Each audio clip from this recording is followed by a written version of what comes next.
Assalamualaikum warahmatullahi wabarakatuh. Jumpa lagi dengan Feli di channel Feli Safriani. Baiklah Bapak Ibu, kali ini kita akan lanjut membahas materi teknis P3K IPA SMP ini part yang kedua, sesuai dengan FR. Peringatan, sebelum video ini dimulai, saya peringatkan bahwa video ini tidak berisi soal, hanya berisi pembahasan materi, agar Bapak Ibu tidak kecewa, tapi sesuai dengan FR. Kalau soalnya sendiri itu sangat panjang, begitu juga dengan pilihan jawabannya. Semoga video ini membantu Bapak Ibu untuk ujian tahap kedua dan bisa lulus tahun ini. Amin amin ya robbal alamin.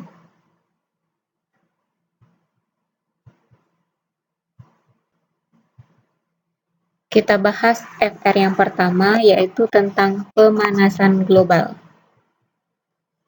Apa itu pemanasan global? Pemanasan global adalah suatu proses meningkatnya suhu rata-rata atmosfer, laut, dan daratan bumi. Apa penyebabnya? Yaitu meningkatnya konsentrasi gas-gas rumah kaca akibat aktivitas manusia. Mana sajakah yang termasuk gas rumah kaca?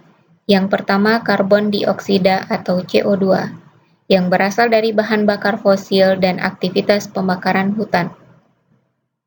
Yang kedua, nitrogen oksida atau N2O, dari penggunaan pupuk pertanian dan industri. Yang ketiga, metana atau CH4, dari kegiatan peternakan sapi dan aktivitas rumah tangga atau limbah sampah organik rumah tangga. Keempat, CFC atau klorofluorokarbon, dari freon, alat pendingin AC atau kulkas. Yang kelima, sulfur heksaklorida atau SF6, dari proses industri dan transmisi listrik. Bagaimana proses pemanasan global terjadi? Bisa dijelaskan dari gambar.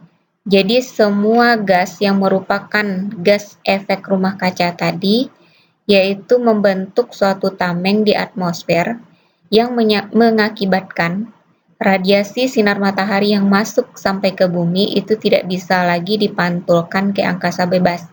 Artinya, radiasi matahari yang seharusnya dipantulkan keluar itu terperangkap di dalam, seperti cara kerja oven, sehingga suhu bumi menjadi meningkat.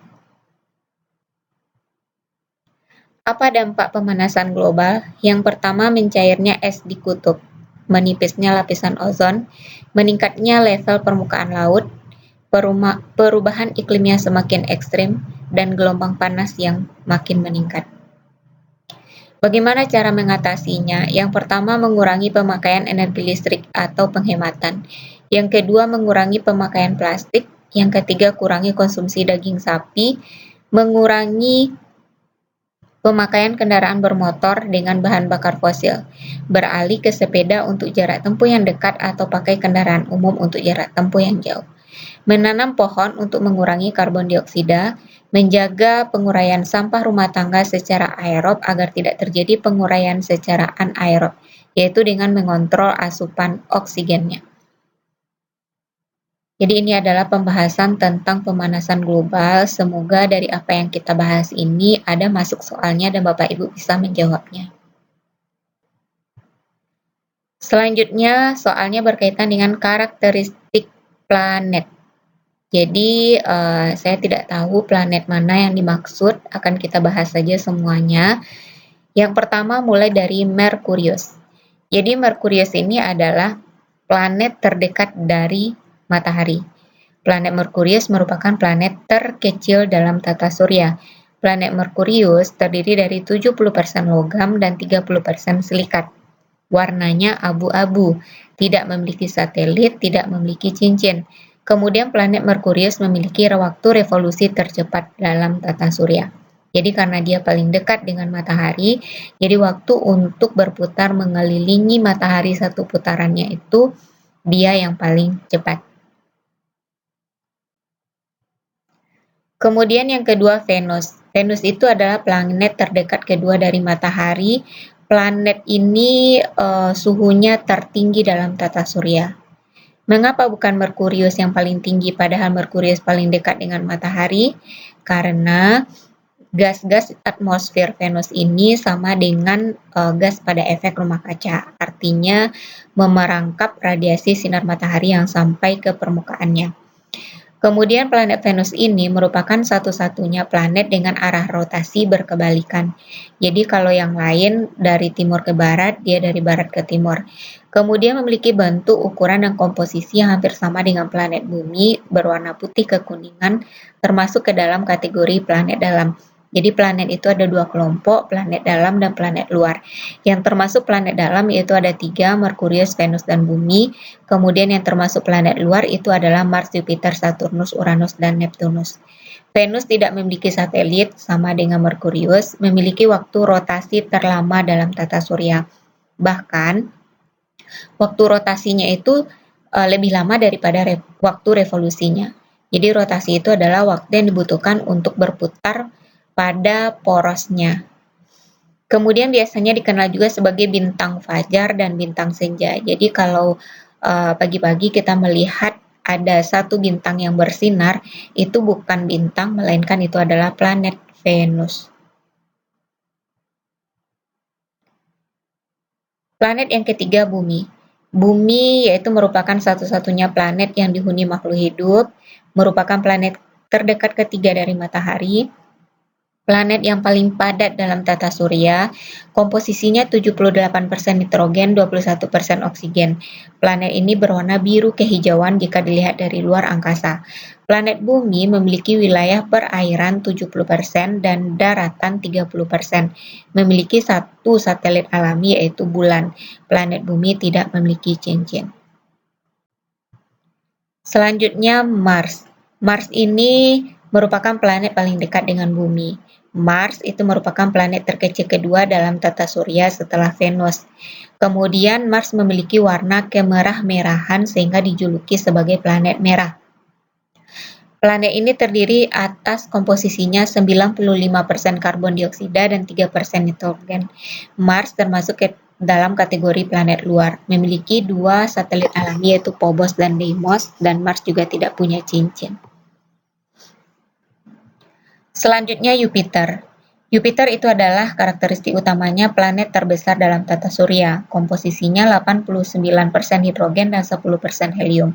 Jupiter termasuk kategori planet luar. Jupiter memiliki warna yang tampak berlapis-lapis dengan kombinasi oranye dan putih. Planet ini memiliki satelit 79. Planet Jupiter memiliki cincin, tapi cincinnya itu tidak sejelas dari cincin Saturnus. Planet Jupiter merupakan planet dengan jumlah satelit alami terbanyak dalam tata surya.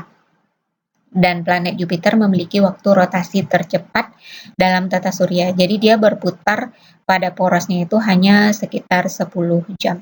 Kalau Bumi yaitu 24 jam atau 1 hari 1 malam. Kemudian Saturnus, yaitu planet terbesar kedua dalam tata surya, terdiri dari 96% gas hidrogen dan sebagai komponen terbesarnya, termasuk kategori planet luar, berwarna kuning pucat, punya 62 satelit termasuk Titan dan Rhea, dan dia memiliki cincin yang sangat indah, yang terdiri dari bongkahan es. Jadi planet Saturnus digelari dengan planet terindah karena cincinnya. Saturnus memiliki waktu rotasi tercepat kedua dalam tata surya, jadi rotasinya itu 11 jam. Nomor 2 setelah Jupiter. Lalu Uranus. Uranus yaitu planet terdingin kedua dalam tata surya. Yang terdingin pertama itu adalah Neptunus. Termasuk kategori planet luar, warnanya biru muda, memiliki 27 satelit. Planet Uranus memiliki cincin vertikal. Lalu selanjutnya Neptunus, yaitu planet terjauh dari matahari, planet terjauh juga dari bumi. Neptunus merupakan planet terdingin dengan rata-rata suhu terendah dalam tata surya, berwarna kebiru-biruan sehingga dijuluki planet biru. Neptunus termasuk planet luar, punya 14 satelit alami, memiliki cincin, kemudian merupakan planet dengan waktu revolusi terlama dalam tata surya, yaitu memakan waktu 165 tahun untuk dapat beredar mengelilingi matahari 1 kali putaran. Selanjutnya Mars. Mars ini merupakan planet paling dekat dengan Bumi. Mars itu merupakan planet terkecil kedua dalam tata surya setelah Venus. Kemudian Mars memiliki warna kemerah-merahan sehingga dijuluki sebagai planet merah. Planet ini terdiri atas komposisinya 95% karbon dioksida dan 3% nitrogen. Mars termasuk dalam kategori planet luar, memiliki 2 satelit alami yaitu Phobos dan Deimos, dan Mars juga tidak punya cincin. Selanjutnya karakteristik asteroid. Asteroid itu adalah batu dengan bentuk yang tidak beraturan dan tidak ada yang sama. Asteroid berbeda dengan planet karena ukurannya sangat kecil dibanding planet. Lalu asteroid paling banyak terdapat di sabuk asteroid, yaitu di antara Mars dengan Jupiter. Nah, jadi itu yang berbentuk seperti kerikil-kerikil itu adalah batu asteroid yang berada di antara Mars dengan Jupiter. Demikianlah Bapak Ibu pembahasan materi FR P3K IPA SMP. Bagi Bapak Ibu yang merasa video ini bermanfaat, jangan lupa untuk like dan subscribe. Kemudian doa saya tetap sama, semoga Bapak Ibu lulus semuanya tahun ini. Amin amin ya robbal alamin. Bagi Bapak Ibu yang masih ingat materi apa saja yang masuk pada tes tahap 1 kemarin, silakan tulis di kolom komentar. Nanti kita akan buat pembahasannya bersama. Demikian saja, Assalamualaikum warahmatullahi wabarakatuh.